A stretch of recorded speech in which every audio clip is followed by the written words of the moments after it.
Bismillahirrahmanirrahim. I am Dr. Muhibbullah Wazir, and the topic today is the second, the third, and the fourth layers of the plantar surface or sole of the foot. The third layer of the sole of the foot consists of three short muscles or intrinsic muscles. Out of these three, two is for the big toe, that is flexor hallucis brevis and adductor hallucis, and one is for the little finger, that is flexor digiti minimi.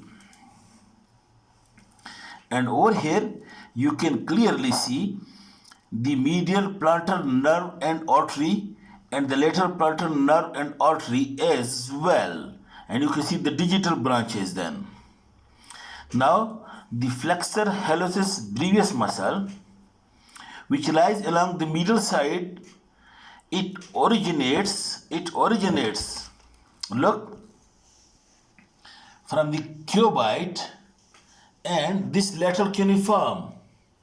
It originates from these two bones, from the undersurface of this cuboid and lateral cuneiform, and then passes toward the great toe and reaches to the big toe. It divides into two tendons, and over here are lying two sesamoid bones, and these two tendons of flexor hallucis brevis, it get inserted with the help of these two sesamoid bones into the base of the plantar surface of the proximal phalanx of the big toe, and these two sesamoids are being lying in the tendon of the flexor hallucis brevis. You look it over here. Look, make it close.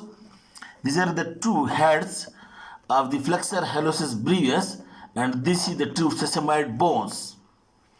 But note the point that the medial head of the flexor hallucis brevis, it unite with that of the abductor hallucis and combinedly unite to the base of the plantar surface of the proximal phalanx of the big toe, and the lateral head unite with the tendon of the adductor hallucis, and that unite along with that again to the same plantar surface of base of the proximal phalanx of the big toe.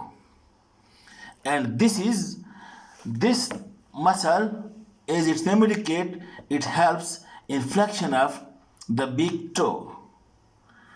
Okay, and now then the next muscle is also for the big toe, and that I told you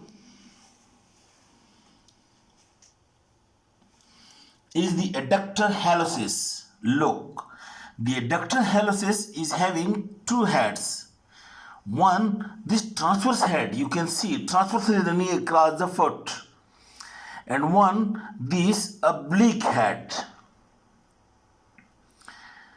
This oblique head originate from the plantar ligament and then from the bases of the second, third, and fourth metacarpal bone, and this passes obliquely toward the great toe.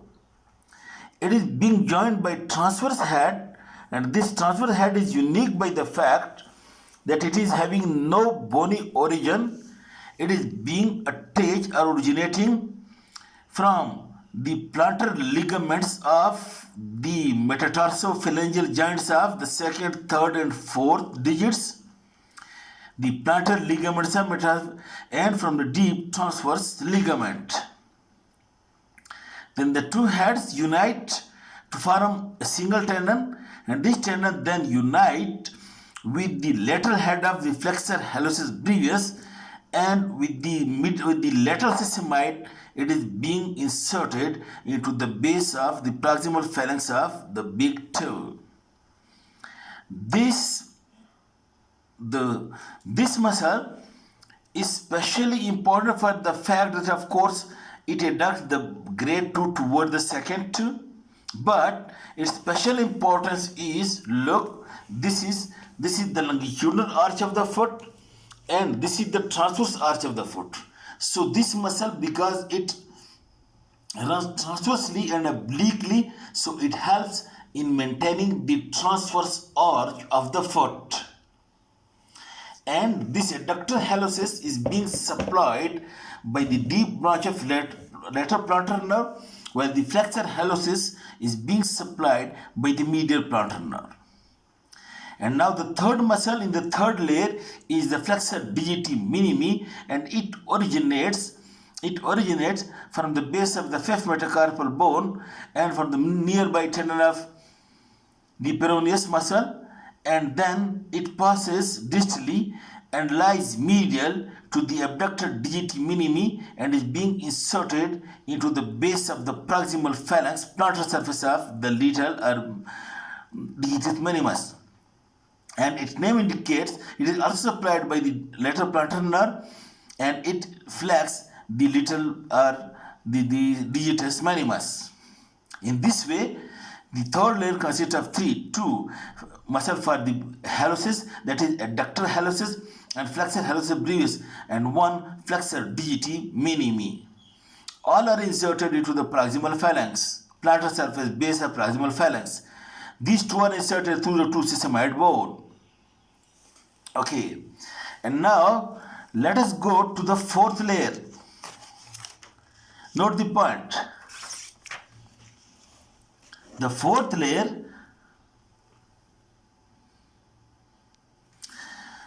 when you remove all these muscles, then you would see the bones, that is the deep surface of the metatarsals and tarsal bones. And over here lying in contact with the tarsal and metatarsal bones are two tendons, that is look, tendon of the peroneus longus muscle and tendon of tibialis posterior. This one, tendon of peroneus longus and tendon of tibialis posterior, these lies in contact with these bones, and then between the bones like that of the hand, between these metatarsal bones lies the muscles, which are the muscles between the metatarsal bones and are called as interossei. So the fourth layer consists of the interossei and the tendon of peroneus longus and the tendon of tibialis posterior. Because they lie in contact with these bones, that's why they are being included in the fourth layer. Now the lumbricals, the interossei, are again in two layers. Number one, the plantar interossei and the dorsal interossei. Plantar interossei are those on the plantar surface of the interosseous bone, and the dorsal interossei are lying deep toward the dorsal side. And the origin and insertion of the interossei are being again, it will be easy for you to understand again that the plantar adduct, that is ped, and the dorsal abduct or the deb. Now the plantar interossei adduct. Now you know, and in the foot, the line of access passes through the second two. And you already know that in the third layer is present the adductor hallucis. So, because the plantar interossei is adductor, so this big toe is having, it needs no adductor. Secondly, because the line passes over the second two, that's why to adduct the second two towards its own line is not needed. But of course, there are two abductors on each side. If one abductor abducted from its own axis, the other abductor would of course adduct it towards its own axis. Alright, anyhow, the plantar are adductors. So because the thumb is having its own adductor hallucis, while this is line of passes to the second two, it doesn't need any adductor. So only the plantar interosseous will be needed by the third, fourth, and fifth digit to adduct this toward the second two, to bring it toward the second two. And this plantar interosseous, each one originates from the second two side of its own metatarsal bone by one head. That is the first plantar interosseous from the second two side of the third metacarpal, and the second one from the fourth metacarpal, and the third one from the fifth metacarpal, 3 palmar interosseous. And these palmar interosseous, after originating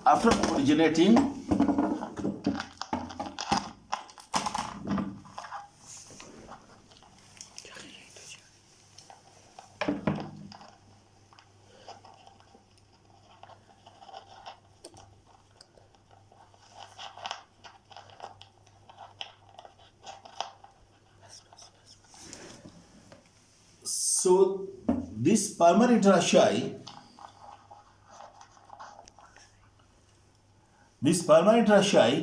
look is only needed to these lateral 3 digits to adduct them toward the second two. It originates from this second two side of the third bone, from the second two side of the fourth bone, and from the second two side of the fifth bone. And then it passes on the same side of the metatarsophalangeal joints. You can see on the same side the tendon passes, make it close, on the same side of metatarsophalangeal joint and comes onto the dorsum. And at the dorsum, each tendon is being inserted into the dorsum of the proximal phalanx and into the dorsal digital expansion. And note, while this muscle is coming from the plantar surface to the dorsal surface, it passes deep to the deep transverse metatarsal ligament. In this way, the plantar interosseous are 3 in number and only for the lateral 3 digits. Now the dorsal interosseous is, they are abductors. So this little toe, it is having its own abductor digiti minimi. The big toe in the first layer is having its own abductor hallucis. So this little one and this big toe, it do not need any dorsal interosseous because it is having its own abductor muscles. So these abductors will be only needed for these middle 3 digits. And note that the dorsal interosseous are stronger than the palmar, and it originates by 2 heads from the adjacent sides of the 2 metatarsal bones. So the thumb do not need any dorsal interosseous because it is having its own abductor. The little finger do not need any dorsal interosseous because it is having abductor digiti minimi. So what happens, that the first dorsal interosseous originates from the adjacent sides of the first and second metatarsal bone, and it passes on the middle side of the second two, and by passing deep to the deep transverse metatarsal ligament comes onto the dorsum, and at the dorsum it is being inserted over here into the dorsum of the proximal phalanx and dorsal digital expansion. So one tendon lies on this side, another muscle lies from the adjacent sides of the second and third, and it lies on the lateral side of the second two, and it also passes into the dorsal side and is getting sorted into dorsal digital expansion and dorsum of the proximal phalanx. And then the third one from the adjacent side is the third and fourth metatarsal, and it is being attached to the third finger, the side away from the second, because it is to abduct, and the fourth one to the ring finger, to the fourth digit, and it is also attached, also lying on the side of the fourth digit away from the second two. In this way, this dorsal interosseous, the first dorsal interosseous abduct the second two from its own line, while this second dorsal interosseous then from its own line it adduct the second two to its own line, and then it can abduct it again toward the lateral side from its own line. And then the third one it abducts the third two from the second two, and the fourth one abduct the fourth two from the second two away, while this one and this one is having its own abductor. Okay, now these interossei are all being supplied by the lateral plantar nerve. And the action, as I told you, the plantar interossei, it adduct the third, fourth, and the fifth two toward the second two. While the dorsal interossei, it abducts the third and the fourth two away from the second two, while the two dorsal interossei abduct the second two from its own axis, either toward the medial or toward the lateral side. But note, in the deals of the foot, the adduction and abduction is not important, because over here the adduction and abduction is of limited extent, but its main action is along with lumbricals, that it flex the metatarsophalangeal joint and extend the interphalangeal joint through the dorsal digital expansion. And this action of the lumbricals and interossei, this is very important while you are landing from above on the ground, so that in this condition, so that it is partially flat and is extended. Number one, your grip on the ground is very good, and number two, your finger do not buckle or bend to be injured under the weight of your foot and the weight of your body. This is the important action of the lumbricals and interossei combinedly. And these are the four muscles of the forelegs, and the fourth leg also contain the tendon of peroneus longus and tendon of tibialis posterior. Okay, this is all about the muscles of the layers of the muscles of the sole of the foot. Thank you very much.